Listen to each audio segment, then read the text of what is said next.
At 25, she was still a virgin, but that night she was placed into a car, without choice, without voice, without the right to say no. Her own family sold her in silence.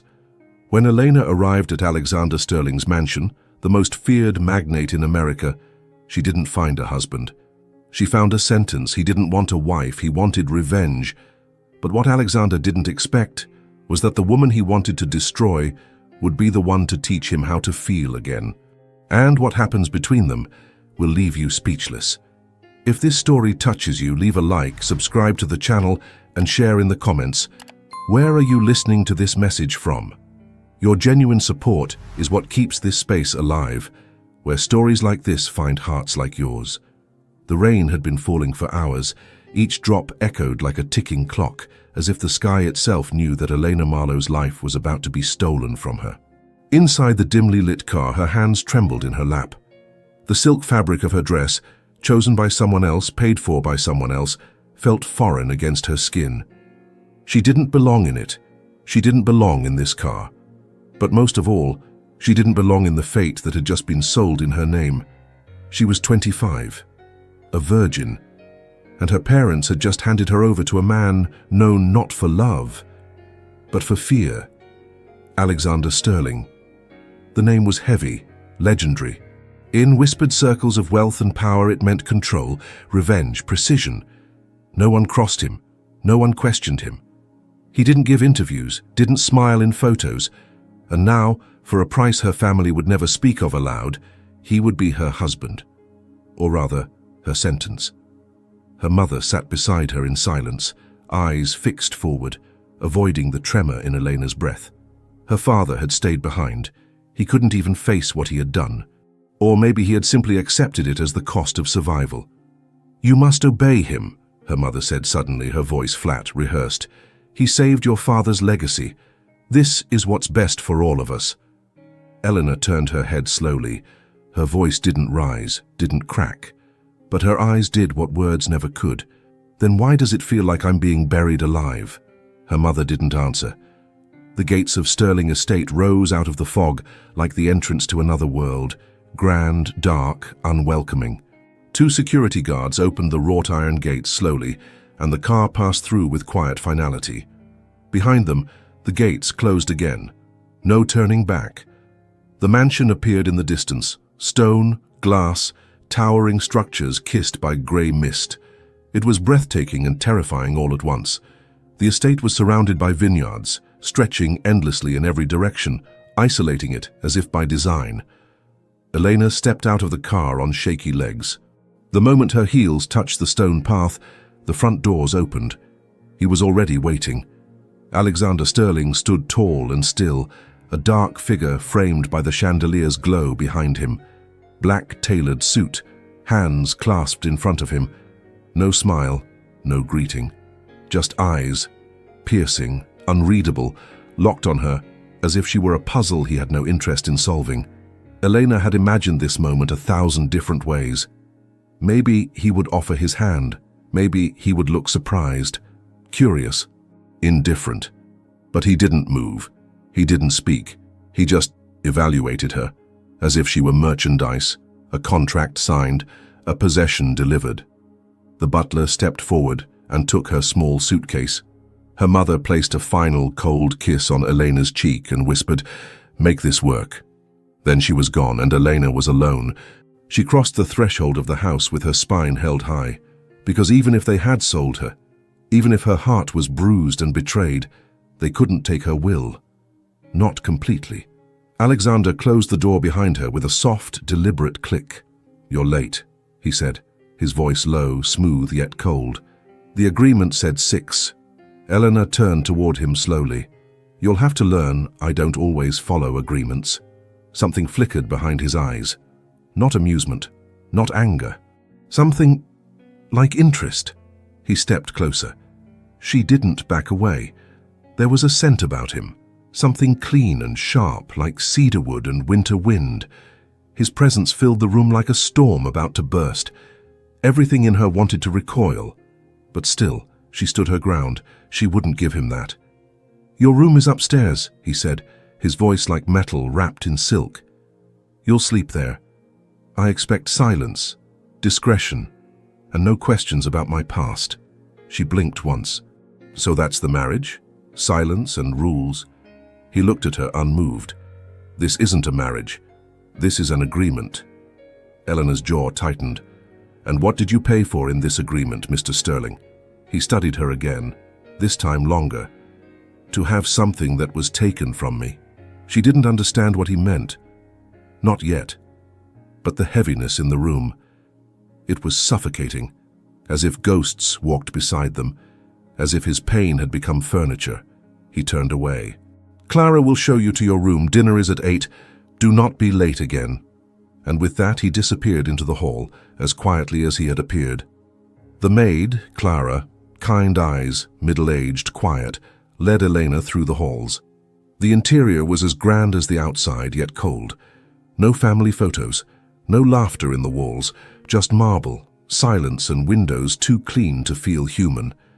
They reached a room with a carved wooden door. "This will be yours," Clara whispered. "You'll be safe here." Elena gave her a sideways glance. "Safe?"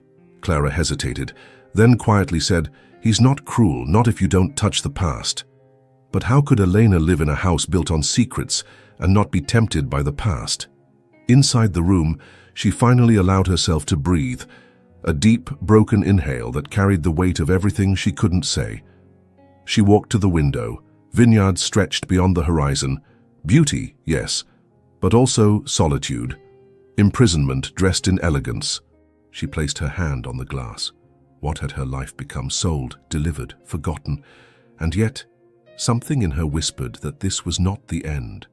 That Alexander Sterling, this man of ice and command, was not as untouched by pain as he pretended.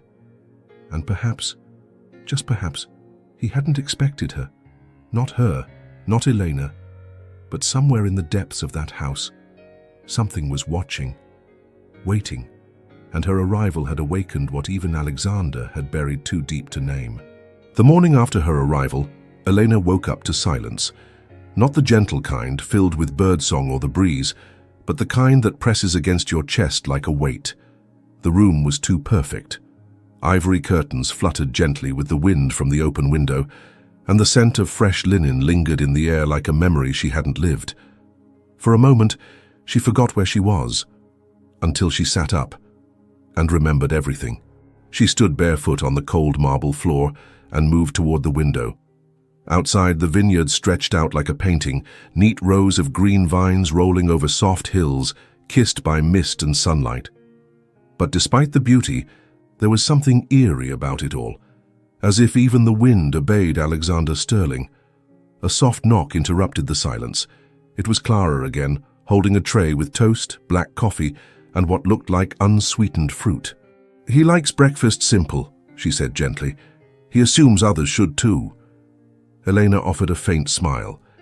"Does he always assume things for people?" Clara hesitated before placing the tray on the table near the window. "He assumes no one ever stays." That answer settled into Elena's bones like ice. She ate slowly, her stomach turning with every bite. Not because of the food, but because of the feeling that she'd been dropped into a life surrounded by invisible walls. Every choice had already been made for her. Her clothes were selected, her food predetermined, her silence expected. After changing into a modest cream dress, she wandered through the halls, letting her fingers brush against the cold, lifeless surfaces. The house was vast, endless corridors, high ceilings, and echoes that seemed to follow her. There were no paintings of family, no sound of footsteps except for her own, and no warmth beyond what the sunlight forced through the tall windows. She passed a ballroom with its grand chandelier still and untouched, a gallery with furniture covered in white sheets, and a garden room with dying orchids in glass vases.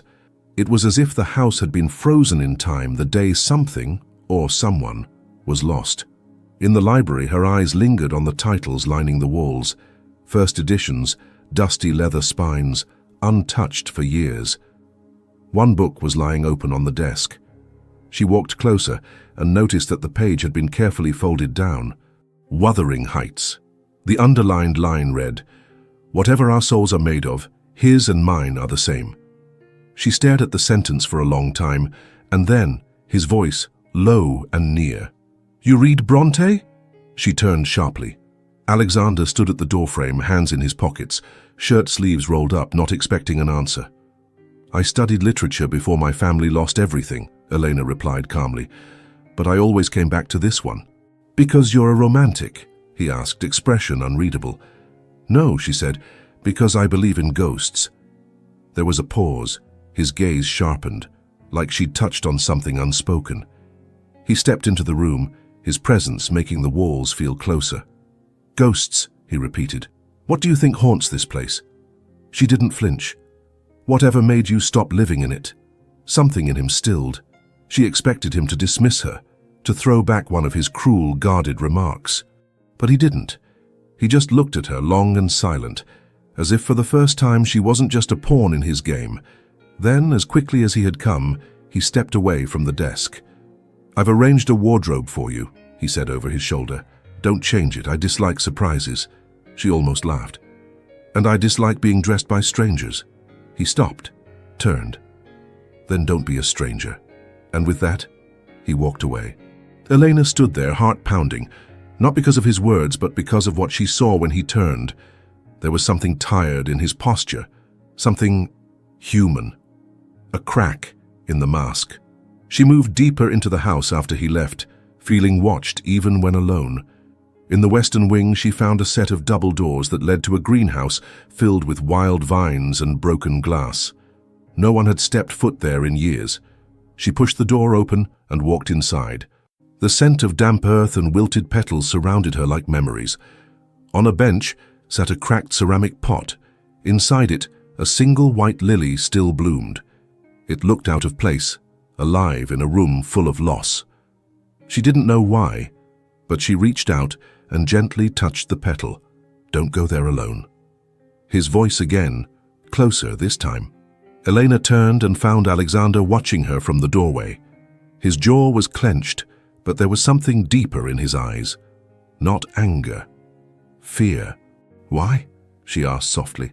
"What happened here?" He stepped forward slowly. "This was Isabel's garden." Elena didn't move. "Isabel." His voice grew colder. "You'll learn to stay away from that name." And just like that, the ghost had a name. Elena stepped back out into the hall, heart racing, pulse thudding.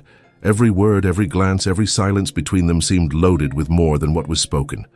That night, she dined with him for the first time. The long dining table could have seated 20, but they sat at opposite ends like strangers in a palace. He poured the wine himself, didn't ask what she liked, didn't offer a toast, just silence and silverware against porcelain. She met his gaze once, across the length of the table. He didn't look away, neither did she. She thought of that quote again. His and mine are the same, and wondered what part of him was already inside her, what piece of her had been pulled into his world without her permission. After dinner, she walked alone through the dim halls to her room. Clara had placed a new nightgown on the bed, elegant, ivory, too delicate for sleep. She folded it back neatly and sat at the edge of the mattress. Outside, the wind whispered through the vines. Inside, something was shifting. He wasn't what she expected. But then again, neither was she. And this mansion wasn't just a home, it was a vault of secrets, and she had just stepped inside. The clock in the hallway struck 10. Its chimes echoed through the long corridors of Sterling Estate, slow and deliberate, as if announcing something more than the hour, something inevitable. Eleanor stood before the mirror in her room, her fingers hesitating on the delicate straps of the nightgown her mother had folded into her suitcase. It was pale pink silk, modest but revealing just enough to make her stomach tighten with unease. The fabric still carried the scent of home, of betrayal. She could hear her own breath. It was shallow, controlled. She hated that she felt afraid. She hated even more that he would expect it. Still, she slipped it over her skin with slow precision, as if dressing for a battle she hadn't agreed to fight. Her bare feet touched the cold floor. She straightened her spine and walked toward the door, then paused. The silence outside was thick. A choice lingered. Lock the door and stay safely invisible, or face the man who had bought her future and now demanded her presence in his world. She opened it. The hallway was dark, lit only by the moonlight spilling through the tall windows. Shadows moved across the walls like silent spectators. Her bedroom was on the east wing. His was at the end of the same corridor.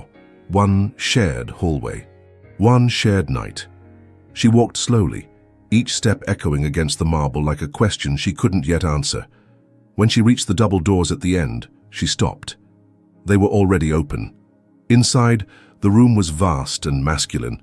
Dark wood, charcoal grey linen, and a fireplace lit just enough to cast a faint glow across the space. The air smelled of firewood, amber, and something unmistakably him. Alexander stood at the window, facing away, a glass of scotch in his hand. He didn't move when she entered. "You're punctual tonight," he said without turning. "I didn't know I had a choice." At that, he turned, and for the first time, he looked at her, not just glanced, not scanned, but looked. His eyes moved over the curve of her collarbone, the tremble in her breath, the way her fingers curled subtly around the silk hem of her nightgown. But his face remained unreadable, calm, controlled. "You can sleep here," he said, gesturing toward the bed. "On the left side." "I won't touch you." Her voice was low, steady. "That implies you think I'm afraid of being touched." He raised a brow, walked past her slowly, placing the glass down on the table beside the bed. His presence brushed against her like static. "No," he murmured. "It implies I'm not interested in touching someone who was given to me like a debt to collect." Her jaw tightened. "I wasn't given. I was sold." He turned to face her again. "And you agreed?" She didn't blink. "No, but I wasn't asked." For the first time, something in his expression cracked. A twitch, a flicker of discomfort. She couldn't tell if it was guilt or something darker. Elena walked to the far side of the room, not waiting for his permission. She pulled back the covers on the left side of the bed and slid in, keeping the sheet wrapped tight around her frame. She could feel his gaze on her, heavy and assessing. "I'm not a ghost," she said quietly, her back to him. "I didn't say you were." "Then stop treating me like one." A pause. Then the sound of his footsteps as he walked to the dresser and removed his watch, his cufflinks. Every movement was deliberate, restrained, as if rehearsed 1,000 times. He didn't speak again until the room was silent once more. "You're bold," he said, "for someone who doesn't belong here." She turned her head slightly. "Maybe I do belong here. Maybe I'm exactly the kind of storm this place needs." A long breath escaped his lips, half a sigh, half a warning. Then he climbed into the bed beside her but kept his body far away. A wall of unsaid things lay between them. Neither of them slept. Not really. Eleanor stared at the ceiling, her mind racing with images of her old life. Her room back home, her father's hands shaking as he signed the papers, her mother's voice telling her to obey. She wondered if Alexander could hear her thoughts. If he knew she wasn't afraid of him, only of becoming numb. Sometime past midnight, she shifted slightly. His voice, sudden in the dark, startled her. "You're still awake." "So are you." "I don't sleep much." "Because of guilt?" she asked, careful, precise. He was quiet for a moment too long. "No, because the silence gets too loud." The honesty of it cut deeper than she expected. She turned on her side, facing his back. He hadn't touched her, hadn't even come close. But she could feel him, his anger, his sadness, his control, and something beneath it all that frightened her more than rage ever could. Loneliness. "You don't scare me, Alexander," she said, barely above a whisper. He didn't move. "You should," was all he answered. But the way he said it, almost like a man trying to convince himself. In the morning, he was gone. The sheets were cold where he had laid. A glass of untouched water sat on the bedside table. The fire had gone out during the night. Elena sat up slowly, her hair tousled, her body wrapped in stillness. She hadn't lost anything, but something had shifted. She had stepped into his domain, not as a victim, but as a force, quiet, steady, alive. And for the first time, she felt that Alexander Sterling didn't know what to do with her. He was used to control, to silence, to obedience. But now, under the same roof, under the same sheets, there was a woman who looked him in the eye, spoke without fear, and refused to be broken quietly. and that perhaps was more dangerous than love. The sun was unusually bold that afternoon, spilling over the hills and setting the Sterling estate aglow. The vineyard shimmered like gold silk, and even the austere stone of the mansion looked softer beneath the light. But inside, everything remained silent. Too silent. Helena stood in front of her closet, scanning the rows of clothes carefully selected by someone other than her. Silk blouses, neutral dresses, flats with no personality. It was all perfectly polite, perfectly inoffensive, perfectly submissive. And she was done with that. With her jaw set, she reached to the back of the closet and found it, something she hadn't worn in years. A red bikini, tucked in a side pocket of her old suitcase. It was the kind of red that made a statement. Not vulgar, not loud, just fearless. Exactly what she needed to feel again. She changed without hesitation, pulled a linen robe over it, and made her way toward the outdoor pool. The estate's western wing opened into a stone terrace, where the private pool lay like a hidden oasis, long, rectangular, perfectly still. No one used it. She had noticed it every day from the window, untouched, like the rest of the house, beautiful, but frozen. Not today. She walked out into the sunlight, untied her robe and let it fall gently onto the lounge chair. The warm air touched her skin like a quiet affirmation. Her body didn't tremble this time. She didn't care if someone saw. In fact, she hoped he would. Elena lay down, sunglasses over her eyes, head tilted toward the sun, and waited. Not for him, necessarily, but for herself, the woman who'd been buried beneath shame and silence. She let the light sink into her, let the wind brush against her hair. It felt like the first honest moment she'd had since arriving. For once, she wasn't hiding, and that was precisely when she heard footsteps. Slow, controlled, heavy. Alexander's voice came from behind her, low and sharp like a blade. Is this some sort of performance? She didn't flinch, didn't even turn her head. I'm enjoying the sun, unless that's prohibited too. His footsteps stopped beside her. Don't pretend this is innocent, he said, voice tighter now. You knew I'd see you. She removed her sunglasses and finally looked up at him, eyes calm, lips soft but firm. And if I did, what exactly are you accusing me of, wearing a swimsuit on my own property? His jaw flexed. He was still in his usual attire, tailored shirt, sleeves rolled, dark trousers. But the open collar revealed a trace of tension at his throat. This isn't your property, he said coldly. No, she replied, it's my prison. But at least today, I choose how to decorate the cell. The sun glinted off the water between them. A silence fell, a thick electric silence that felt like a prelude to thunder. He stepped closer. His shadow fell over her, but she didn't move. She let him look, let him struggle with what he saw. You think you're in control now? He asked, voice low. I think control is an illusion, she answered. And you're clinging to it like a man drowning. Something cracked in his expression. A muscle in his cheek twitched. His eyes dropped momentarily to the curve of her waist, then back to her face. And for once he didn't hide it. Desire. Not polite, civilized desire, but raw, unwanted, uncontrolled. And it infuriated him. You're playing a dangerous game, he said, stepping even closer, the space between them now thin as breath. Elena stood. Slowly. Her hair fell over one shoulder, and the red of her bikini burned against the pale blue sky behind her. She didn't retreat. She met him head on. I didn't come here to play, she whispered. Alexander's eyes darkened.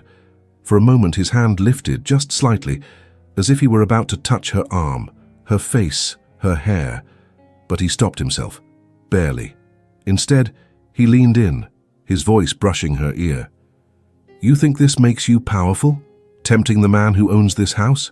She turned her head slightly, her lips just inches from his. No, I think refusing to be invisible makes me free. And then, without warning, she stepped back. Not out of fear, but choice. She picked up her robe, wrapped it around her shoulders, and began walking back toward the mansion, her steps quiet, unhurried. But just before entering the house, she stopped, turned. By the way, she said over her shoulder, you don't own everything here. Alexander didn't respond. Couldn't. Because for the first time since she arrived, he was the one left standing alone, speechless, breathless, and no longer certain who held the power between them. Inside, Elena leaned against the hallway wall, her heart pounding wildly in her chest. Not from fear, from the storm she had just stirred, and the fire it had lit. She wasn't naive. She knew the man she had just confronted could destroy her with a word. But somehow that no longer scared her. What scared her now was how alive she had felt under his gaze, and how much she wanted him to look again.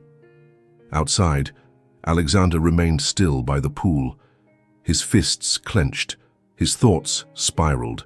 He had brought her here to punish her, to haunt her, to remind himself that the blood of her family had taken everything from him.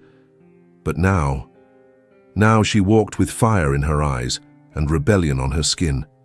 She didn't flinch, didn't obey. She challenged him at every turn, and he couldn't stop looking at her, couldn't stop thinking about what it would feel like to give in, just once. But desire was dangerous, especially when it started to burn where revenge had once lived. And the fire was spreading. The rain came without warning. One moment the afternoon was golden and still.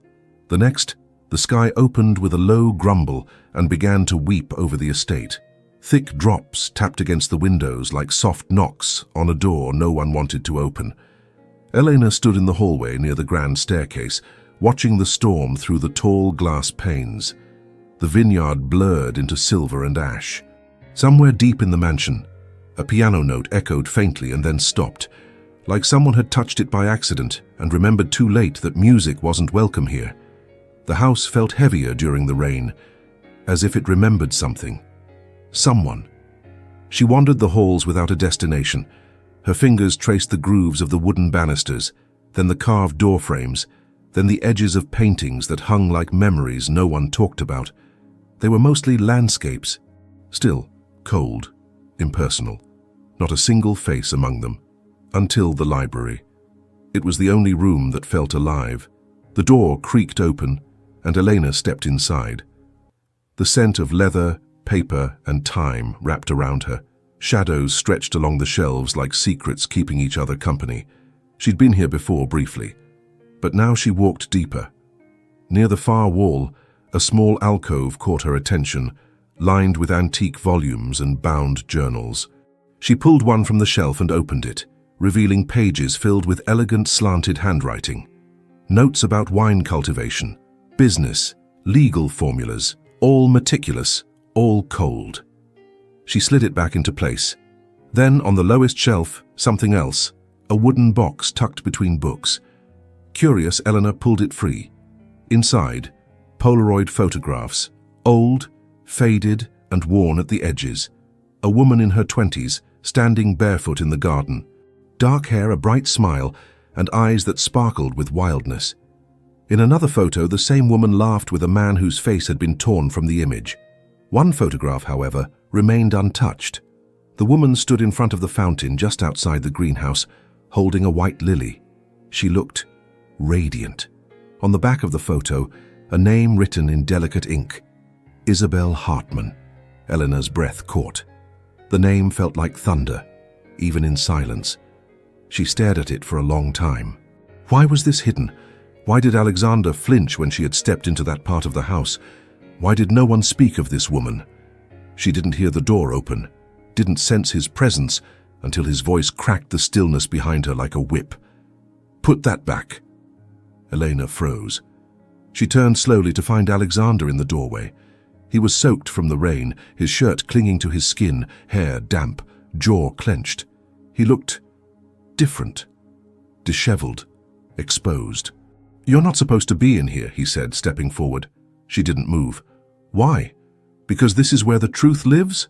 He stopped, his eyes locked on hers, a storm behind them that rivaled the one outside.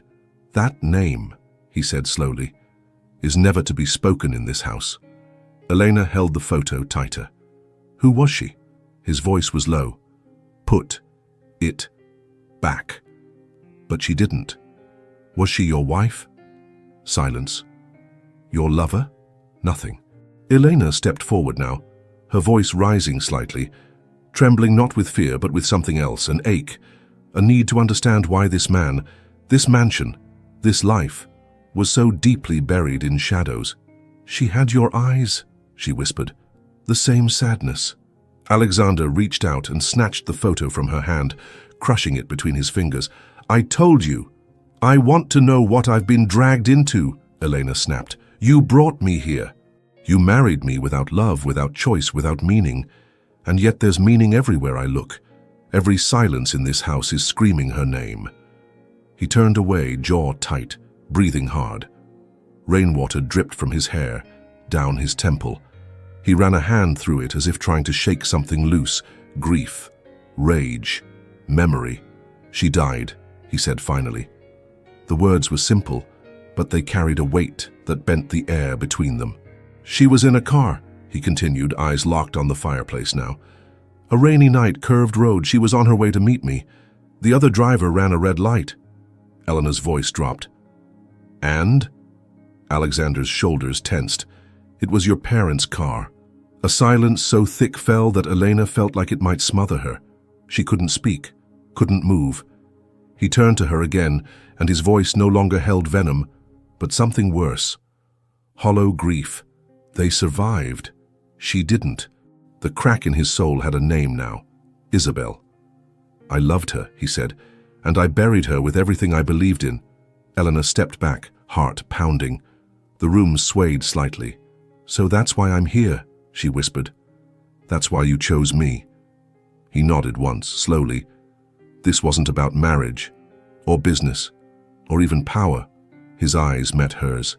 It was punishment. She swallowed hard. For the first time in her life, she didn't know if her legs would hold her. "I didn't even know her," she said, broken. "I wasn't driving the car." "But you carry their name," he said coldly. "You carry their blood." The cruelty was sharp, but beneath it, a tremor. He didn't want to hate her. He just didn't know how to stop.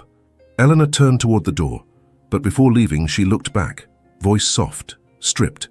"Then hate them, blame them, destroy everything they built, but don't put her death on my skin." And she walked out. Not quickly, not defeated, but slow, heavy, and alive with something new, understanding and fury. Inside the library, Alexander remained alone. He stared at the crushed photo in his hand. His fingers opened. The image fluttered to the floor like a fallen leaf. Isabel's smile stared up at him from the ruins of the past. But now another woman's voice echoed in the room, a voice that didn't tremble, a voice that defied him, and for the first time in years, his heart didn't know who it belonged to. Outside, the storm began to clear. But inside them both, the storm was just beginning. The day after the storm, the sky was impossibly blue, too clean, too bright. It felt wrong.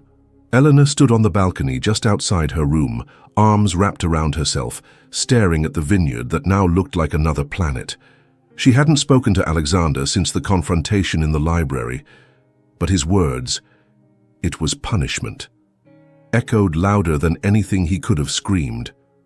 Her chest felt hollow, not because of guilt, but because she'd seen it now, seen the truth.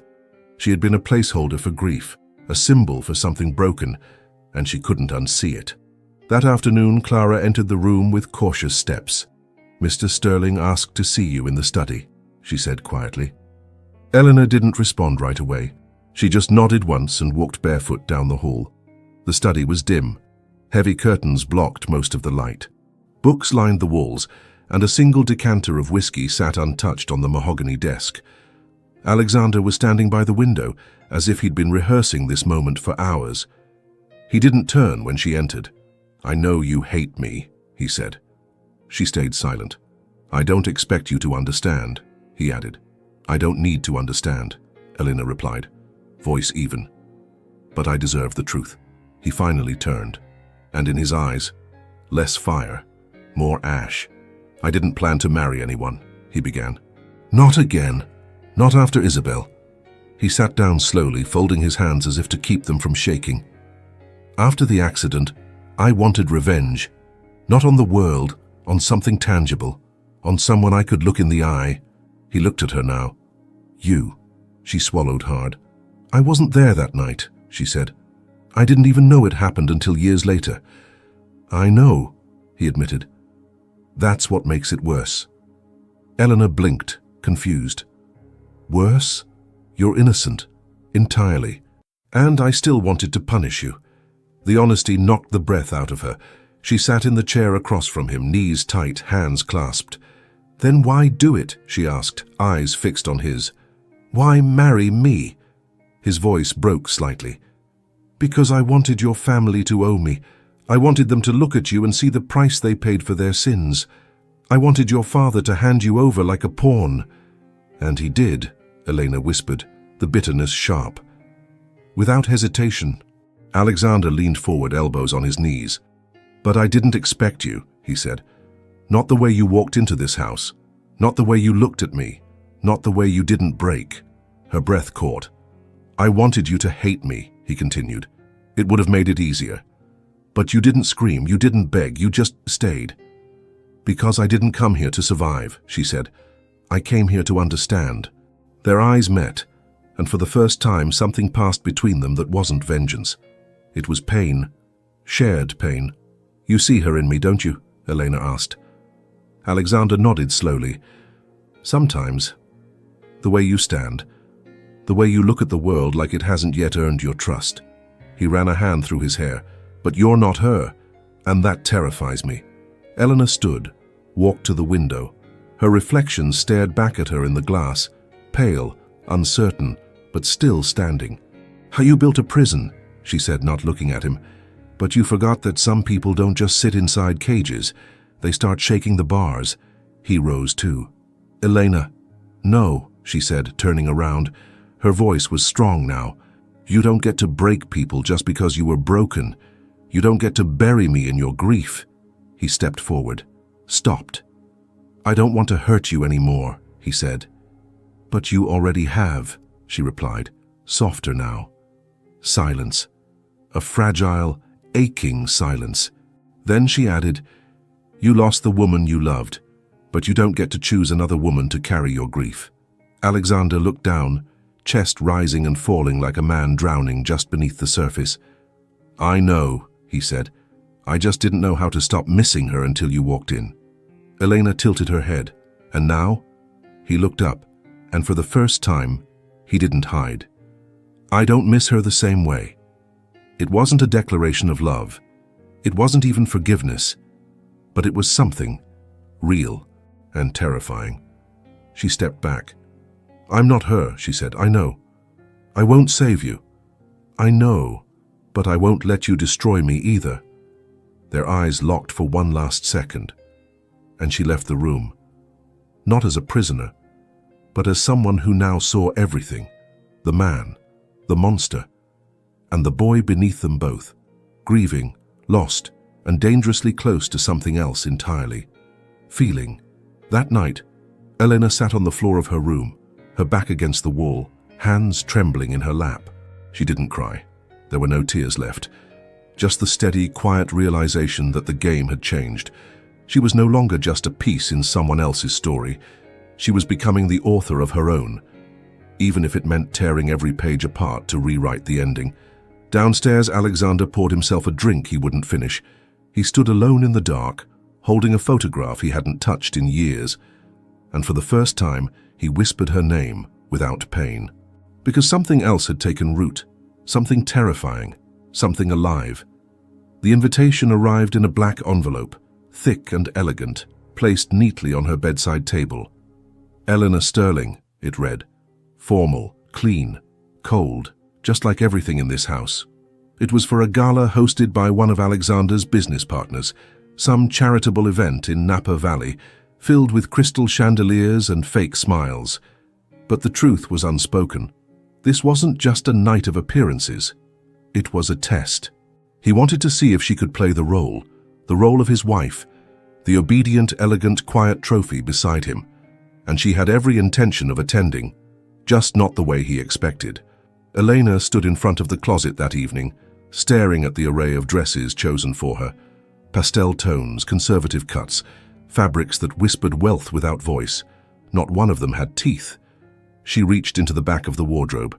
Wrapped in silk, untouched since before her arrival, was a dress she had hidden. Her own choice. Deep crimson, backless, long slit to the thigh. The kind of dress that didn't ask for permission. The kind of dress that announced war before the first word was spoken. She wore it without shame, without hesitation. It clung to her like confidence, every step echoing across the marble like a declaration. When she descended the staircase, the entire estate seemed to stop breathing. Alexander stood near the base, straightening his cufflinks. The moment he looked up, his jaw locked. For a fraction of a second, something flickered in his expression, something primal, stunned, and utterly undone. His eyes dragged over her body like a man trying not to feel. But he felt it. Every inch. She reached the final step. No smile. No apology.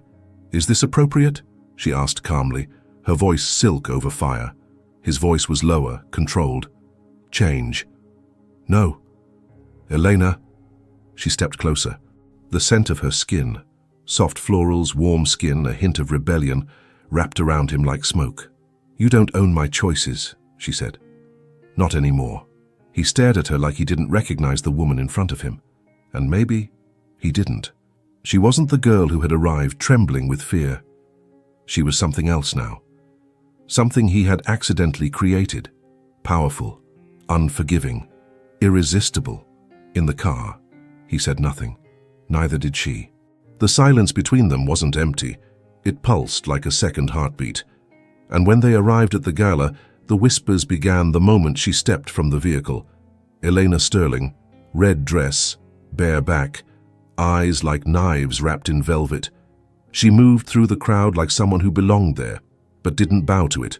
Alexander kept close, his hand at the small of her back, more of a leash than a gesture of affection. "You enjoy making scenes," he murmured near her ear. She turned slightly, lips barely moving. "You enjoy control. Tonight we both get what we want."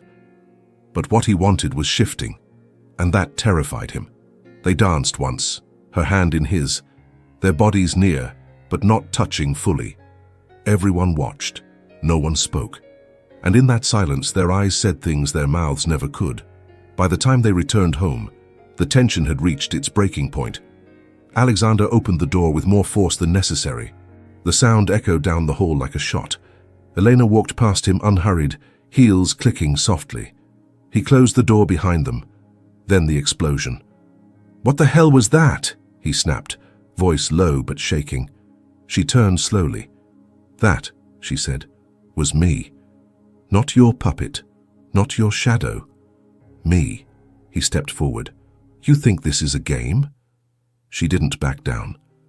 "I think this is the first time you've ever been afraid of a woman who isn't dead." The words sliced the air. He froze, breathing hard. Then in one swift movement he gripped her arm, not harshly but firmly. A silent question burned between them. "Who are you becoming?" Elena didn't flinch. She leaned in slowly, her lips close to his. "You can try to strip me bare, Alexander, but you'll never see me kneel." And then she stepped back and unzipped the dress. It slid from her shoulders, hit the floor like a gauntlet thrown. She stood before him in lace lingerie, unashamed, spine straight, eyes burning. "I'm not afraid of your anger," she said, "but maybe you are." His chest rose and fell, his fists clenched at his sides. She thought he might shout, or leave, or destroy something. But he didn't. He looked at her like a man standing on the edge of a cliff, one step away from surrender, one breath from falling. Then he turned, walked away, closed the door behind him, and left her standing there. Not discarded, not defeated, but powerful and unforgettable. In the hallway, Alexander pressed his back to the wall, fingers trembling. She had stolen the breath from his lungs. The woman he brought here to punish was now the only one who made him feel alive. And for the first time in years, he didn't know what to do with that. In her room, Elena lay down on the bed in silence, eyes open, heart calm. She didn't win. This wasn't about winning. It was about being seen. And tonight, he had seen her. all of her. And still, she didn't break. But the most dangerous part? He didn't want her to, not anymore. It was just past 3 in the morning. The mansion was asleep, if it ever truly slept. Outside, the moon hung low over the vineyard, casting pale light across the gravel path that wound down toward the gates. The air smelled like fog, like metal, like choices. Eleanor moved through the halls like a shadow, barefoot, breath held. She'd memorized every creaking floorboard, every camera angle. Clara had left the service door open to air out the laundry room, something she always did after midnight. Elena had noticed, she'd remembered, and tonight she would use it. No note, no goodbye. She didn't owe him closure, not after what he'd taken. Her pulse thundered as she slipped past the west corridor and into the lower wing. The cold tile bit into her skin, but she didn't stop. Her fingers found the latch. The lock gave with a click. She stepped into the night, free, for 2 seconds. Then, his voice, low, calm, but lethal. "Elena." Her heart seized. She turned slowly. Alexander stood a few feet behind her, barefoot, shirt half-buttoned, eyes dark. "How long were you watching?" she asked, not bothering to hide the fury in her voice. "Long enough." "Move," she said. "No." She stepped toward him. "This is over. You don't get to decide that." "I never decided any of it," she snapped. "You bought me, trapped me, used me. And now you want to stop me from leaving? What am I to you, Alexander? Punishment or property?" He said nothing, which was worse than shouting. "Say something," she cried, her voice cracking. He looked at her then, not like a man guarding territory, but like someone caught between fire and water. His chest rose, fell again. His hands stayed at his sides. "I don't know what you are to me anymore," he finally said, "and that scares the hell out of me." Elena's throat tightened. She hadn't expected that. He took a step forward, slower this time. "You were supposed to be a name," he said. "A face to blame. Something I could bury my rage in. But then you spoke. You stood up. You refused to bend. And I—" He stopped himself. "You what?" She pushed. He searched her face, and this time there was no mask. "I started seeing you, and I can't stop." Silence wrapped around them like fog. Heavy. Too real. "I don't want to feel this," he whispered. "But I do." She blinked hard. "And what exactly is this?" He stepped even closer, his voice like broken glass wrapped in velvet. "I don't know if it's love, or guilt, or obsession, but I wake up thinking of you. I watch the door hoping you'll come through, and when you don't, it feels like something's missing." Eleanor's lips parted, but no sound came. Because that was the moment it broke. The wall, the armor, the cold, gone. And what remained was a man, flawed, torn, terrified. She could feel his breath now, could see the way his hand trembled just slightly at his side. He was trying so hard not to reach for her, and she was trying so hard not to let him. "I don't want to be your bandage," she said, her voice barely there. "You're not," he replied. "You're my wake-up call." Her eyes searched his, and for once, he let her see everything, the pain, the loss, the fear, and beneath it all, wanting, not of the body, of the soul. She took a long breath, then turned toward the open door. "I wasn't running from you," she said softly. "I was running for myself." He didn't stop her this time, but just as she reached the threshold, she paused, turned her head. "And if you want me to stay," she said without looking back, "you'll have to stop chaining me with your pain and start showing me your heart." Then she stepped out and disappeared into the night. He didn't follow, not right away. He stood in that cold hallway for a long time, his heartbeat a war in his chest, because he knew she wouldn't run forever. And if he ever wanted her to return, it wouldn't be as a prisoner, but as a choice, and he wasn't ready for that, yet.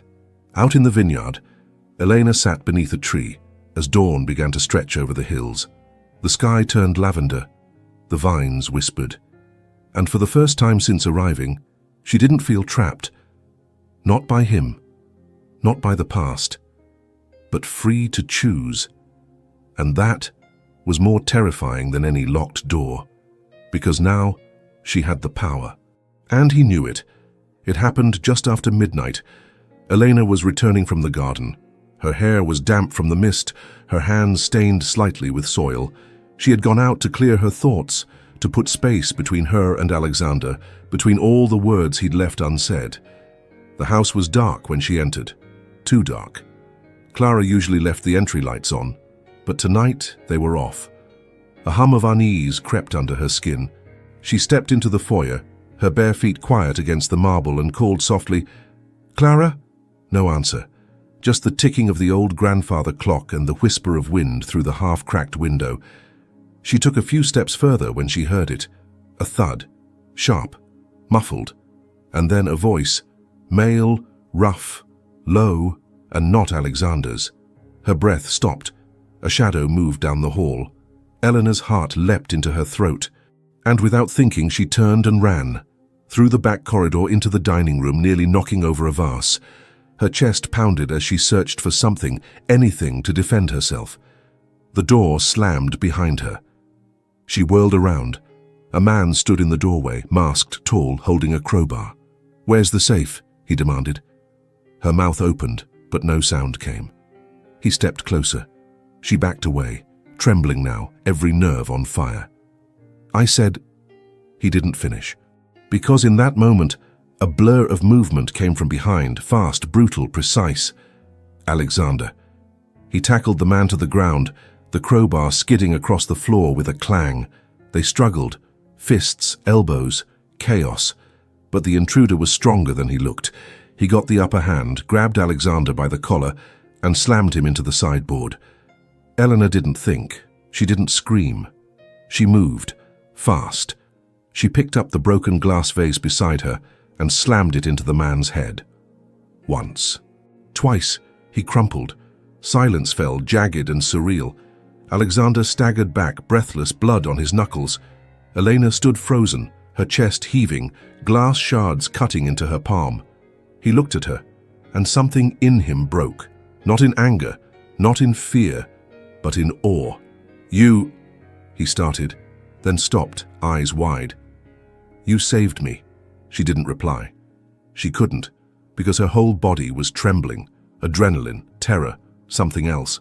He stepped forward, took the glass from her hand and tossed it aside. His fingers closed around her wrist, gently, grounding her. "Elena," his voice cracked. "I thought he was going to kill you," she whispered. The weight of those words landed between them like thunder. And then he kissed her. Not planned, not polite. It was violent with emotion, desperate, breathless. A collision of fear and fire. His hands framed her face like he'd been waiting years to touch her. Her lips parted beneath his instinctively. No resistance, no hesitation. Only heat. Only relief. Only need. She kissed him back. Fiercely. Not because she forgave him, but because in that moment, she didn't want to feel anything else. The kiss deepened, turned slower, softer, like they were both realizing how long they'd been starving for something real. His forehead pressed against hers. Neither of them spoke. Their breath mixed in the air like smoke. "Elena," he murmured, his voice barely there. "If I'd lost you—" "But you didn't," she whispered. "You didn't." They stood like that for what felt like an entire lifetime, wrapped in fear, and something that didn't have a name yet. Not quite love, not yet, but something rising, something burning, something inevitable. Later, the police came. The intruder had escaped in the confusion, injured, but gone. Alexander made the calls, gave orders, checked the cameras. He didn't leave her side once. And Elena? She sat on the edge of the bed in her room, still in the same dress, her fingers wrapped in bandages Clara had applied. Her mind ran in loops, replaying everything. The glass, the blood, the kiss. He knocked on her door. She didn't answer. He entered anyway. "I should have protected you," he said quietly. "Better." She looked up. "You did." He sat beside her, not too close, but close enough that their hands touched, barely. "I saw your face when you thought I'd die," he whispered. She closed her eyes. "I saw yours too," she replied. A beat, then another. And then, softer, "I didn't kiss you to confuse you," he said. She opened her eyes. "Then why?" He turned to her, eyes raw. "Because I didn't know how else to stop the shaking in my chest." She inhaled sharply and didn't look away. For the first time there was no wall between them, no contract, no past, just two people who had nearly lost each other, and realized, maybe too late, that something inside them had already begun to change. The house was finally quiet. Not the suffocating silence of before, but the kind that feels sacred. Elena stood by the window in her bedroom, the moonlight wrapping around her like a shawl. Her hair was still damp from the shower, falling in loose waves down her back. The thin cotton of her nightgown clung softly to her skin, moving with her breath. She couldn't stop thinking about the way he looked at her. Not when she shattered the vase, not when she kissed him, but after. After the fear had passed and only rawness remained. There was something in his eyes she hadn't seen before, not rage, not grief, but need. A quiet knock came at the door, not demanding. Just, there. Her heartbeat shifted. "Elena," he said softly. She didn't answer. He pushed the door open and stood in the frame, barefoot, no jacket, shirt untucked, sleeves rolled up, his hair still damp from the rain earlier. But it was his expression that made her breath catch. He looked like a man stripped of everything but truth. She turned. Their eyes met. Neither of them moved. For a long moment, the space between them pulsed with unsaid things, like everything they'd tried to deny was now standing in the room too, silently demanding to be acknowledged. "I shouldn't be here," he said quietly. "Then leave," she whispered. He didn't. His eyes dropped to the floor for a moment, then back to hers. "I don't want to hurt you anymore. Then stop holding back." That was the final thread. He crossed the room in slow, deliberate steps, stopped right in front of her, close enough to feel her breath. He lifted his hand to her cheek, hesitant, like he wasn't sure he was allowed, but she didn't pull away. His fingers brushed her skin, and everything inside him broke. He leaned in, slowly, giving her time to stop him. She didn't. Their lips met. No violence, no desperation, just heat, and the kind of longing that comes after too much time pretending it didn't exist. His hands moved to her waist, pulling her closer. She melted into him, soft, certain, and he kissed her like she was something holy. Like every piece of rage had finally burned out, and all that remained was firelight. She slid her fingers into his hair. He exhaled against her mouth, and everything else, the past, the guilt, the reasons, faded. They didn't speak as he led her to the bed. No words were needed, because this wasn't conquest, this wasn't apology, this was surrender. He moved slowly, reverently, like discovering her was something sacred. She let him. She pulled him closer. There were no loud moans, no theatrics, only quiet breaths, hands trembling over bare skin. A heartbeat pressed to another. Every movement was a sentence they hadn't dared speak. When he finally entered her, it wasn't about possession, it was about presence. They held each other, moved together, gave in, completely. And for the first time, Alexander wasn't hiding. His body said what his mouth never could: "I need you," not to erase the past, but to believe in something after it. Their rhythms slowed, their lips met again, and again, and again, until they weren't separate anymore, just breath and skin and silence, until the world outside faded, until all that remained was them. When it was over, they didn't speak. He lay beside her, chest bare, eyes open, vulnerable. Her head rested on his shoulder. His arm wrapped around her waist. The night wrapped around both of them like a secret, and for the first time neither of them needed to be strong.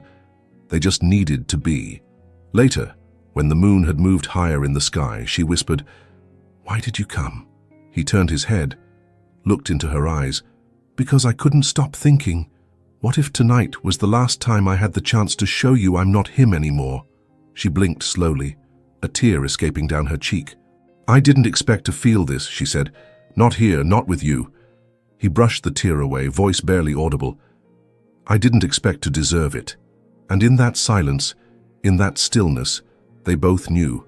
The walls had fallen, and neither one of them wanted to rebuild them. Not now. Not after this. It started with a feeling. Not pain. Not fear. But a quiet shift, like something inside her had changed form. Helena sat on the edge of the bathtub, one hand resting on her stomach, the other gripping the edge of the porcelain. The morning light poured through the window, soft and golden, but it did nothing to calm the trembling in her limbs. She hadn't slept well in days. Her appetite had vanished, and for the last 3 mornings her body had woken her up with a wave of nausea that felt like a storm. She thought it might be the stress, the aftermath of everything, the kiss, the night, the shift in how Alexander looked at her. But then 3 days late turned to 5, and something inside her whispered a word she hadn't dared think in years. Pregnant. She stared down at the small white box in her hand. The drugstore test sat on the marble sink, blinking silently. One line, then another, faint. But there. She covered her mouth with her hand. Her breath caught in her throat, not because she was afraid, but because she wasn't sure what she was feeling.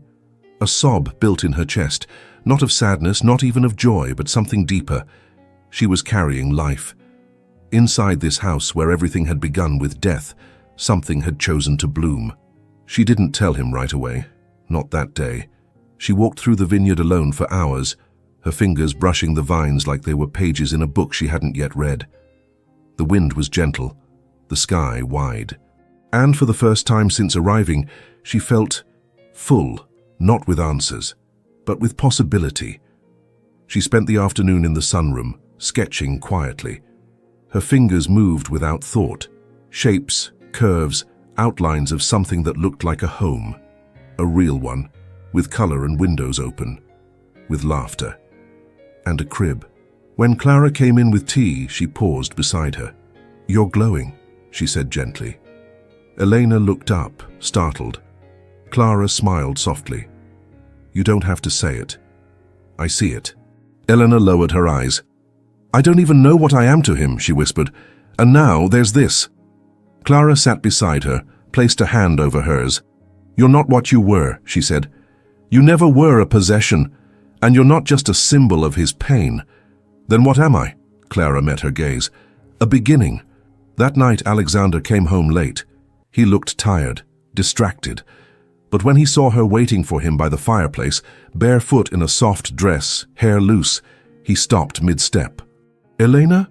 She didn't speak. She just held out her hand. He took it and sat beside her. There was a pause, long and fragile. Then she placed his palm gently over her stomach. At first, he didn't understand. His brow furrowed, his fingers stiffened. Then, his body stilled, completely. His eyes rose to hers. His voice was barely audible. "You're—" She nodded. The silence that followed wasn't cold this time. It was holy. He looked down at his hand again, as if trying to feel something already growing beneath his touch. "I didn't expect this," he whispered. "Neither did I." He swallowed hard. "And yet, it doesn't feel wrong." Tears welled in her eyes. "I was so scared to tell you," she confessed. He moved closer, took her face in his hands, and for the first time since they met, his eyes filled with tears. "Elena, I've spent years not caring if I lived or died." She pressed her forehead to his. "But now you do," she finished for him. He nodded. "Now I have something real to lose." His voice cracked. She held him. And in that moment, the man who once brought her here, in cold calculation, held her like she was the only thing anchoring him to this earth. Later that night they lay in bed. The fire burned low. His hand never left her stomach. Her fingers traced circles over his chest, feeling the steady rhythm of a heart that was no longer just his. "That's going to change everything," she whispered. "I know. Are you afraid?" "Yes," he said, terrified. She looked up at him. "But I'm not running," he added. "Not from this." She smiled faintly. "Neither am I." And somewhere deep in the house, where pain once echoed loudest, hope began to take root. It didn't erase the past, but it promised something better ahead. A future, a family, a reason to start again. His name would come later, but already, in both their hearts, he existed. Small, real, and stronger than anything either of them had planned. The house was no longer silent. It breathed now, softly, rhythmically, like something reborn. Laughter hadn't returned in echoes, not yet, but music sometimes played from the sunroom, and Clara had begun humming while setting the table, as if the walls themselves had softened. Eleanor sat near the fireplace, her hands resting over her belly, now round, full, and radiant. She was 8 months along. Her ankles swelled, her moods shifted, and yet she had never felt more anchored to the world. Alexander had changed too, not loudly, not suddenly, but deeply. He no longer disappeared into his office for hours.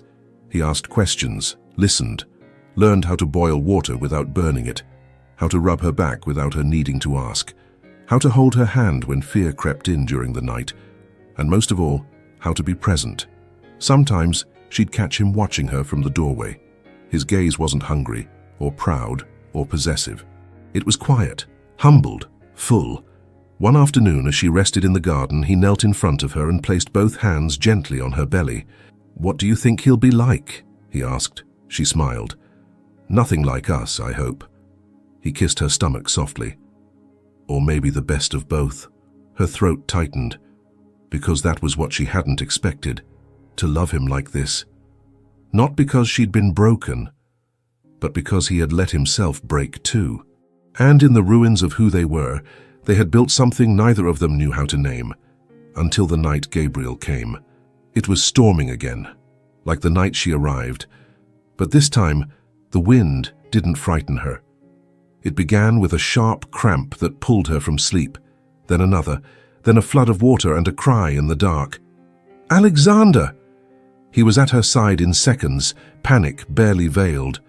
"The baby, he's coming," she said, breathless. He didn't hesitate, called Clara, called the doctor, held her hand as they laid her down. It was fast, fierce, terrifying, and he never left her side. She screamed, sweated, clawed at the sheets, but never once said "I can't," because she had endured worse and survived, and now she would bring life into a world that had once felt colder than death. Alexander whispered to her the whole time, "You're safe. You're strong. I love you," over and over, until the moment Gabriel cried out, loud, real, alive, and the house heard it. Elena collapsed into sobs.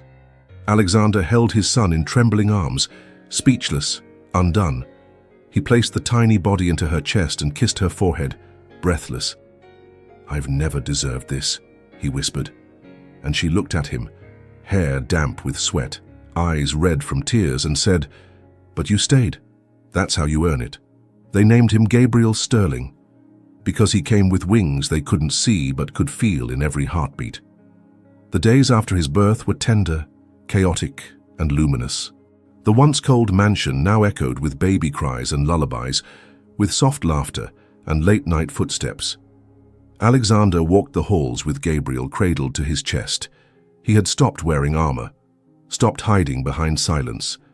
And one morning, as Elena sat by the window nursing, hair a mess, robe untied, skin glowing with motherhood, he knelt in front of her, took her hand, and said quietly, "You weren't my punishment, Elena." Her eyes filled. "You are my home." She touched his face and smiled. That night they didn't make love. They didn't need to. They lay together in bed with Gabriel in a bassinet beside them, hands intertwined, hearts steady. And for the first time since the day she had been sold, Elena closed her eyes without fear and dreamed of beginnings, of roots, of peace. Because sometimes love doesn't arrive wrapped in light. Sometimes it is born from darkness, from the places we think cannot be healed. But even there, especially there, new life can grow. They didn't start with love. They started with fear, silence, and wounds too deep to ignore. But even in a house built on loss, a child came, and with her, forgiveness. Alexander didn't save Elena. Elena didn't heal Alexander. They simply chose to stay. And sometimes that is all anyone needs. Because maybe deep down this story is also about us. The parts that survive, the fears we silence, and the chance to start over, even when everything seemed finished. If this story touched you, leave a like, subscribe to the channel, and share. Where are you listening to this message from? Your genuine support is what allows us to continue bringing stories that speak directly to the heart.